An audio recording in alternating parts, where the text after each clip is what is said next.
Oh, really? I'll tell you something later. Yeah. You should have a deal. Oh, good. Oh, nice. Yeah, it's a good match. Hey Siri, on. Fire away. So, Whoa. yeah, it's kind of loud. Whoa. We needed that for Wow. Whoa. Wake up. What's been your message to these rookies and even the tryout players as they go along and get acclimated to the NFL experience? Yeah, what we talked about is just the introduction of core values. Yesterday, they introduced each other, themselves to each other. Our coaches introduced themselves, where things lie in the building. So kind of some things that just are necessary to go over. But the biggest thing of yesterday's message was about our core values and how we live them and, what they are, why they're important, and how we accomplish them. And so we went over connect, compete, accountability, football IQ, and fundamentals yesterday. And then today was setting the tone of how we practice. The details of how we practice, where to stand, how to go from period to period, what you do with the quarterback, how you treat the quarterback when you're out there as a defensive player, what the requirement is of finishing. We want to for everything that we do, we want to paint a picture of exactly what we want. I talk about this a lot, how we get better every day. We're highly detailed in meetings. We are full speed to the snap and walk through. We're high intensity at practice. And when you're high detail in meeting, you have to set the standard in everything that you do. And so, that's not only the plays that they run and the fundamentals that they run the plays with, but also how you practice. And so that was a big meeting this morning. So messages, just some of the things that we start off with. What stood out about Nolan Smith? Well, only been on the field with him for an hour here and walk through. I'm excited that he's here. I think that some of the things, we probably, Nolan's taking notes just like everybody else and getting the lay of the land just like everybody else. And so, more of the things that I would say from that stuck out with Nolan are things that we, found out about him when he came here for his 30 visit. And just who he is as a person. And so, I'm excited that he's here and excited to work with a lot of these guys that are here right now. This is your third one of these. Have you sort of learned anything from the first two when you're planning? Do you tweak anything? We're constantly, so again, we're constantly trying to perfect the process. The process is always something that is constantly changing. Our job, again, as coaches, and what we say is high detail in meetings. And if you're going to have high detail in meetings, you got to know exactly what you've done in meetings prior, right? What did you do last year at Rookie Camp? How did we get Rookie Camp better? And so, yeah, that's standard operating procedure every time. Here's the layout. Coaches, here's what's required of you in Rookie Minicamp. Here's what we need from you. Here's what we said we needed, and then after it, we say, what could we have done better? And so that's an ongoing process. So throughout everything that we do, not just Rookie Minicamp, you're constantly tweaking the process. Is it full-out change? Are you doing pretty much the skeleton of what you're doing? Yeah, but there are tweaks here and there, and that's through every process that we have, whether that's a bye week, whether that's a Monday night game, whether that's a Thursday night game, whether it's whatever it is. We're just constantly trying to improve the process. So a lot of it's similar, but there's some differences, and we feel like those differences we're doing the process better. Your staff is obviously different than it was then, and so how much has that changed the flow of things, and what's the working relationship? I got to teach them the exact same thing that is required of every coach, and it's just kind of starting again. But that doesn't mean that. I didn't do that the first 2 years, right? To say that Shane would have remembered exactly what we did in the rookie minicamp and my requirements of Shane from 1 year to the next year, it's my job to remind him. And so it's the same thing here. While I'm reminding Brian Johnson of what the rookie minicamp things are and the different things that we do, I'm also teaching this new to somebody new on staff like Sean Desai. So, it's just, again, being very clear, high detail in meetings. Again, I say that a lot. You guys hear me say that a lot. But it's just completely setting the standard of every little detail of how you want it, right? And that's just not in place. But again, it's how we practice. It's how I want the coaches to run practices and different things like that. So it's every portion of the building. Like a rookie mini camp folder, and you have to remind yourself of that stuff too. Where do you I'm have kind of crazy about to-do lists. You can ask some of the coaches there. So it's a, you know, I got a page with everything on there, and it's saying everything that I need to do, and I go through it. It's organized how I want it to be. So, hey, boom, I'm going to talk to the coordinators about this. I'm going to talk to this here. Oh, here's the things that we wanted to do better from last year. So, yeah, it works like that. It's in the video system, too, like video clips I want them to see that I think are important for them to see there. And you just build that. You know, I've kind of been doing that my whole career with, you know, whatever meeting I'm in charge of running or ever, you know, all our programs that we do. And so you just try to, again, like I said, perfect the process. Carter's conditioning level. I think that what you'll see when we're going out there is that we're trying to get everybody back into shape, football playing shape. These guys have been in hotels. They've been on 30 visits. They've been they've been getting ready for pro days. They've been getting ready for the combine. So to say any of them are in really good football shape and they're ready to play a game tomorrow, I would say that's inaccurate. None of those guys are. So, you know, today was not about finding out what their conditioning level was. Today was about, you know, going out there, and my coaching points to our coaches were, listen, their bodies are not ready to play yet. This is all about protecting the players and while still getting them ready to play. But, you know, I've been in camps before, rookie mini camps, where you try to go all out and guys get dinged and guys get hurt. I've made that mistake before. And so this was more about, hey, I want the individual drills tempoed because I know they're not in good shape right now. So it'd be foolish to push them to try to do something their body's not ready to do yet. And to just, you know, to tempo those guys and do a little bit less reps. So nobody out there is in the shape that they need to be in, but we're working in that direction. He looks good. He looked good out there today. And so, but like I said, today wasn't about finding out who was ready conditioning-wise, because to be quite frank, that none of them are. Specifically, though, he did mention that he was not in the condition he wanted to be for his pro day. Do you sense the commitment to that in the NFL? You know, I told them straight up, you know, things that I will, you know, we obviously went over our rules, right? Our team rules. And one of those team rules is be on time. Another one of those team rules is be the weight you're supposed to be. And those are non-negotiable for me. They know that. And we'll just keep that standard as we go. But yeah, I sense that he wants to be a good, you know, the best pro he can be. And, you know, not every place, again, I don't know exactly. You know, I have no idea what each program says the person's supposed to weigh, right? Or sometimes programs, even within the NFL, don't track that. Or they track it, but they don't say you got to weigh this amount. We do. So that's just new to here. We'll get him to what he's supposed to play at, and I have no doubt in my mind that he'll do whatever he needs to do to be the player he needs to be. A believer are you, like when the veterans are here, like pairing them up with a rookie, like someone like maybe Fletch with Jalen Carter or Hassan with Nolan Smith? You know, do you believe in that, and how important is that to their development? Yeah, you know, again, we have these unbelievable veteran leaders on our team.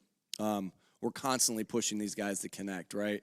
And sometimes, you know, we'll give them a bunch of ideas of how to connect. You know, the other day when we talked to the team about this, you know, I showed the guys singing the Christmas album together, or guys playing video games together, or whatever it is. You're just, and the point of it is like, hey guys, find ways to connect. And so that's always the message. And what I say to the young guys, and what I say to not even young guys, just other guys that are here, is that, you know, how do you become the best in the world at what you do? Well, you study the fundamentals of people. And the tapes that we have, these teach tapes that we have, sometimes it's somebody that's not in the building because maybe it's a Keenan Allen clip from San Diego, right? But what happens when it's a Devontae Smith clip? Well, you get to go and ask Devontae Smith exactly what he was thinking on that route. That's an unbelievable thing to have. I know a ton of our teach tapes have Fletcher Cox on it. A ton of our teach tapes have Lane Johnson on it. A ton of our teach tapes have Brandon Graham on it. A ton of our teach tapes have Jason Kelsey on it.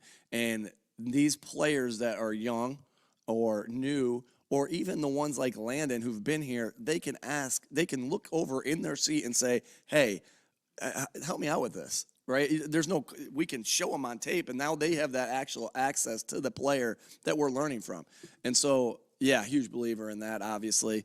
Huge believer in connecting, and I know that, like I've said this many times, like the veteran leadership that we have on this team is unbelievable, and it really just, great for player development of all the way throughout the building.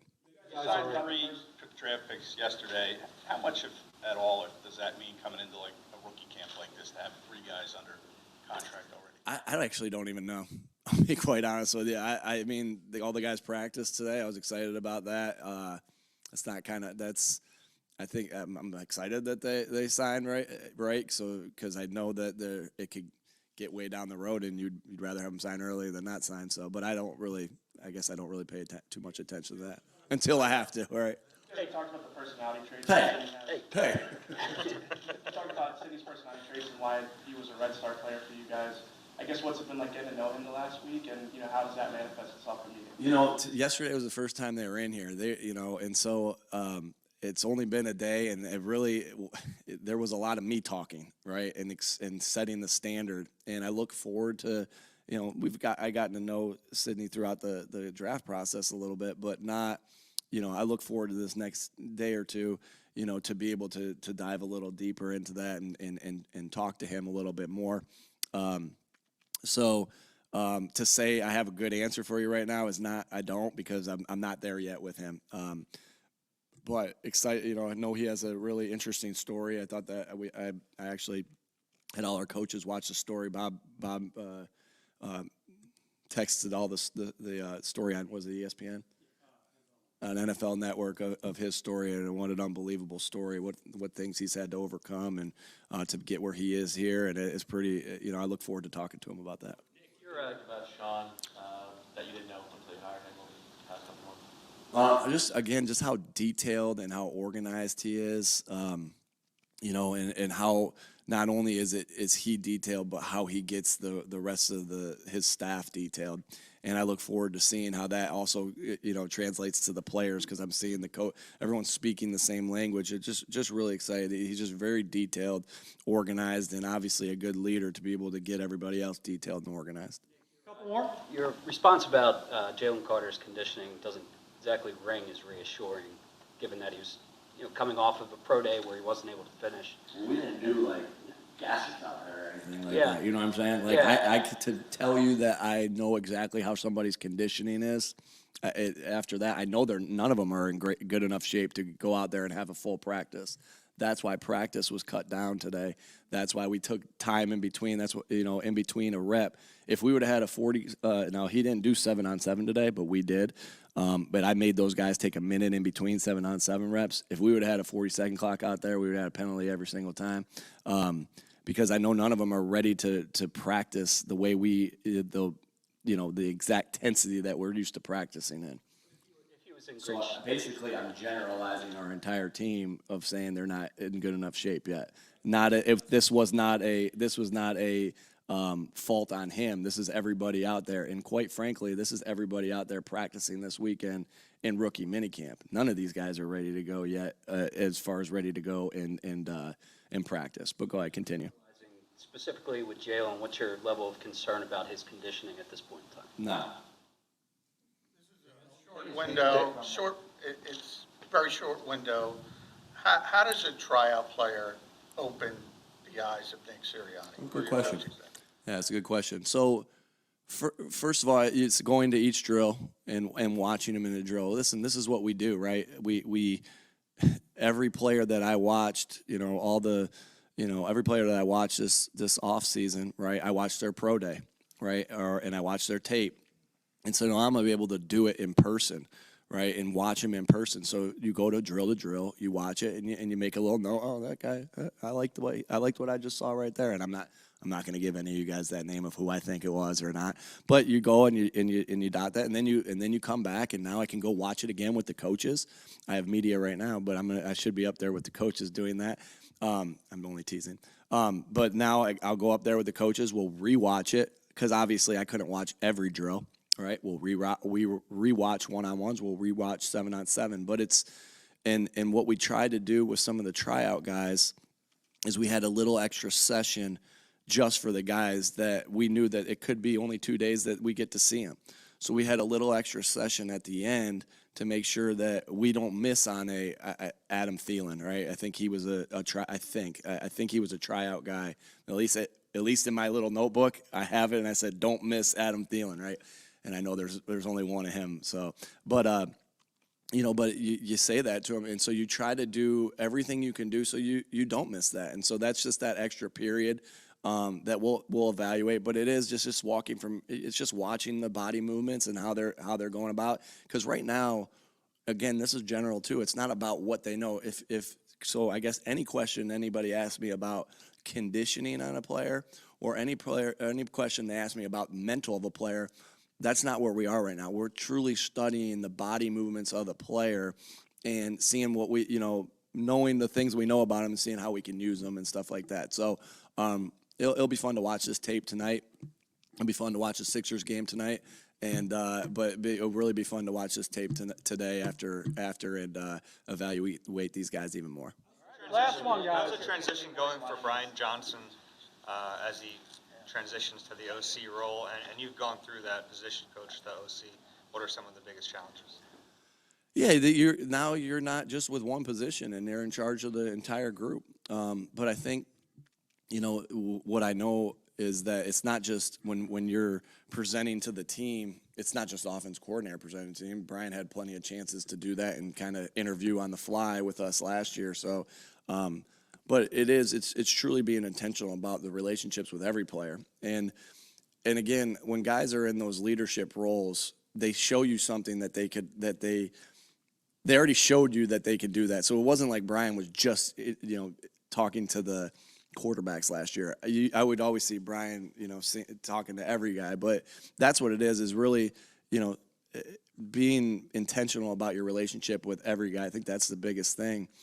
Because especially when you're with a quarterback group, you're really close with those guys because there's not many of them. And now it's just being able to connect with everybody. But like I said, that's what I saw him do that all last year. So I know that won't be a big transition for him. Watching the Sixers during these past few weeks or so, whether it's the way they play, whether it's coached. It's been exciting. Listen, I'm just a fan. I don't know. I'm really rooting for him. I really like the team. I like the guys on the team. I like the way they play. I like the way they're coached. Everything. So I have no I'm just sitting there as a fan watching it. And it's cool to watch it with your kids that they're into it now and watching my son wear a Harden jersey to school or chant MVP for Embiid, and so I'm looking forward to just watching them and the run that they're making, and I wish them the best of luck, and it'd be really cool if they keep rolling.